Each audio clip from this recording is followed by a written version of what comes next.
మంచిర్యాల జిల్లా కేంద్రంలోని masters badminton academy ఆధ్వర్యంలో యూనిక్స్ సీనియర్ 10వ తెలంగాణ రాష్ట్ర సీనియర్ బ్యాడ్మింటన్ ఛాంపియన్షిప్ 2024 పోటీలు ప్రారంభించారు.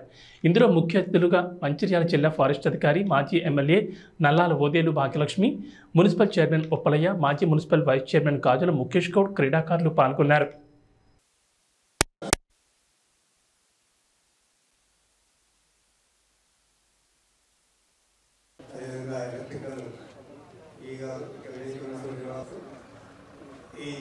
మంచిర్యాలలో నేను కూడా స్పోర్ట్స్ మ్యాన్ చాలా గౌరవపడుతున్నా.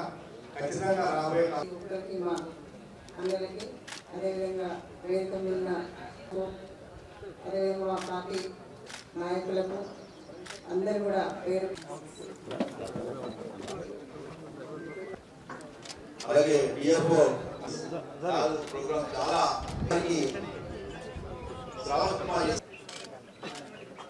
మాజీ వైస్ ప్రెసిడెంట్ గారికి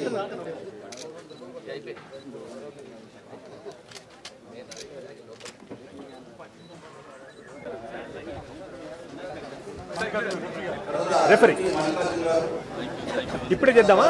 ముందుగా ఈ టోర్నమెంట్ న్యాయంగా అఫీషియల్స్ అందరినీ కూడా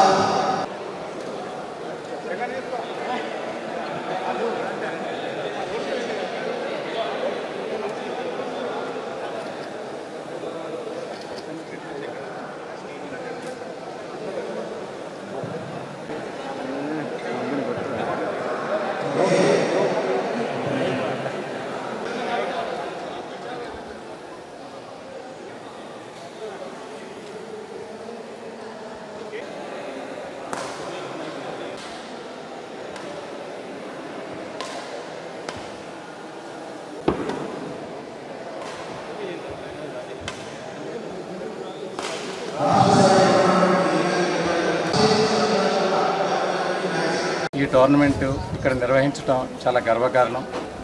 ప్రస్తుతం పరిస్థితుల్లో టోర్నమెంట్ నిర్వహించడానికి ప్లేయర్స్ రావటము ఇవన్నీ ఒక ఎత్తు అయితే దానికి వ్యయ ప్రయాసాలు చాలా అవసరం అవుతున్నాయి. ఆ దిశగా ఇక్కడ ఆర్గనైజింగ్ వారు, డిస్ట్రిక్ట్ బ్యాడ్మింటన్ అసోసియేషన్ వారు ఈ విధంగా ఆర్గనైజ్ చేయటం, వచ్చిన ప్లేయర్స్ అందరికీ కూడా అకామిడేషన్ ఏర్పాటు చేయటము, అట్లానే వారికి భోజన వసతి కల్పించడం అనేది చాలా అభినందనీయం. ఈ సందర్భంగా వారికి నేను చాలా అభినందన తెలియజేస్తున్నా.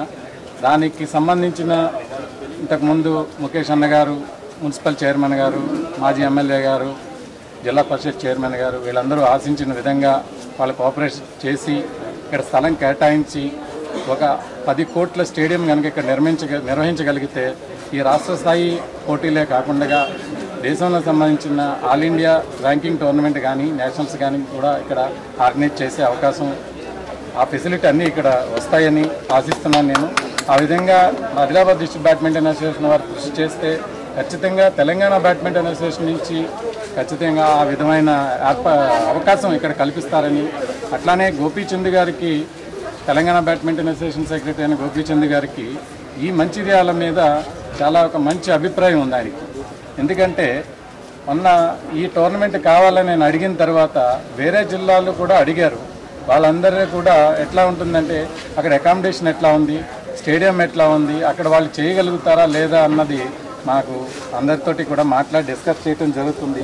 కానీ మంచిర్యాల జిల్లా వాళ్ళు మాత్రం అడిగితే వెంటనే ఆయన ఆ టోర్నమెంట్ ఇచ్చేసేయండి అని చెప్పేసి చెప్పడం జరిగింది. ఎందుకు అంటే వీళ్ళు ఆర్గనైజ్ చేయటం, వీళ్ళ హాస్పిటాలిటీ అవన్నీ గతంలో చూశారు కాబట్టి ఇప్పుడు కూడా వచ్చిన ప్లేయర్స్కి కానీ, ఈ టెక్నికల్ కమిటీకి కానీ, ఆర్గనైజర్స్ వీళ్ళంతా కూడా చాలా హాస్పిటాలిటీ తోటి రిసీవ్ చేసుకొని మంచి ఫెసిలిటీస్ కల్పించి ఏ విధమైన ఇబ్బందులు లేకుండా చూసుకుంటున్నారు. కాబట్టి తెలంగాణ రాష్ట్ర జనరల్ సెక్రటరీ గోపీచంద్ గారికి ఈ పర్టికులర్గా ఈ మంచిర్యాల మీద చాలా మంచి అభిప్రాయం ఉంది. దీనికి ముఖేష్ అన్న గారికి అండ్ సెక్రటరీ సుధాకర్ గారికి నేను బ్యాడ్మింటన్ అసోసియేషన్ ఆఫ్ తెలంగాణ నుంచి కృతజ్ఞతలు తెలియజేస్తున్నాను.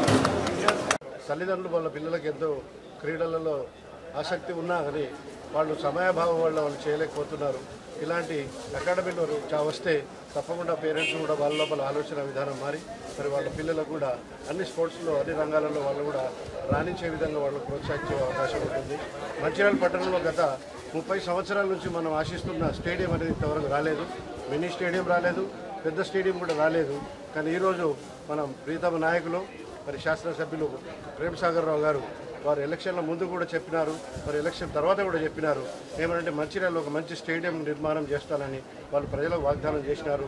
వారు ఆ మాట మీద నిలబడ్డారు. తప్పకుండా వారు చేస్తారని ప్రజలు ఆశిస్తున్నారు. అలాగే మేము కూడా వారికి చాలాసార్లు జ్ఞాపకం చేయడం వల్ల వారు కూడా దీనికి తగినంత స్థలాన్ని కేటాయించి మరి ఒక మంచి స్టేడియాన్ని కట్టాలని ఒక మంచి ఉద్దేశంతో వారు కూడా ఉన్నారు. తప్పకుండా మంచిర్యాల త్వరలోనే ఒక మినీ స్టేడియం, కనీసం మినీ స్టేడియం అన్న వచ్చే అవకాశాలు లేదు. అలాగే ఈ నిర్వాహకులు కూడా నేను రిక్వెస్ట్ చేసేది ఏంటంటే మరి మీరు కూడా ఇలాంటి టోర్నమెంట్స్ ఎన్నో కండక్ట్ చేయాలని, ఇది ఒక రాష్ట్రానికి సంబంధించి కాకుండా నేషనల్ టోర్నమెంట్ కూడా ఇక్కడ మంచిర్యాలలో ఆర్గనైజ్ చేయగలిగితే మన మంచిర్యాల పేరు దేశం మొత్తంలో కూడా మారుమోగుతుంది. కాబట్టి అవకాశాన్ని మనం తప్పకుండా ఏమైనా అవకాశం దొరికితే మాత్రం తప్పకుండా దాన్ని సద్వినియోగం చేసుకొని మరి ఇక్కడ మన జాతీయ టోర్నమెంట్ కూడా కండక్ట్ చేసే అవకాశాలను పరిశీలించాల్సిందిగా వాళ్ళని విజ్ఞప్తి చేస్తూ ఉన్నాను. అలాగే తల్లిదండ్రులకు కూడా నా విజ్ఞప్తి ఏంటంటే మరి మీ పిల్లలను చదువులోనే కాకుండా వాళ్ళని స్పోర్ట్స్లో కూడా వాళ్ళని ఎంకరేజ్ చేయండి. వాళ్ళకు మానసిక శారీరక ప్రశాంతతను వాళ్ళకు ప్రసాదించే అవకాశం ఈ స్పోర్ట్స్ గేమ్స్ వల్ల జరుగుతుంది. కాబట్టి దయచేసి తల్లిదండ్రులందరూ కూడా ఈ విషయాన్ని ఆలోచించి వాళ్ళ కొంత సమయం వారానికి 2 రోజులు 3 రోజులు వీలైతే ప్రతిరోజు 1 గంటనో అరగంటనో వాళ్ళ కొరకు కేటాయించి ఏదైనా ఆట, ఈ ఒక్క ఆటనే కాకుండా ఏదో ఒక స్పోర్ట్స్లో ఏదో ఒక గేమ్స్లో వాళ్ళు ఆడుకునే విధంగా చేస్తే వాళ్ళకు శారీరకంగా మానసికంగా వాళ్ళు అభివృద్ధి చెందారు. కాబట్టి తల్లిదండ్రులు ఈ విషయాన్ని గ్రహించాల్సిందిగా కోరుకుంటూ నిర్వాహకులకు మరొకసారి వాళ్ళకు శుభాకాంక్షలు శుభాభినందనలు తెలియజేసుకుంటున్నాను. జై హింద్.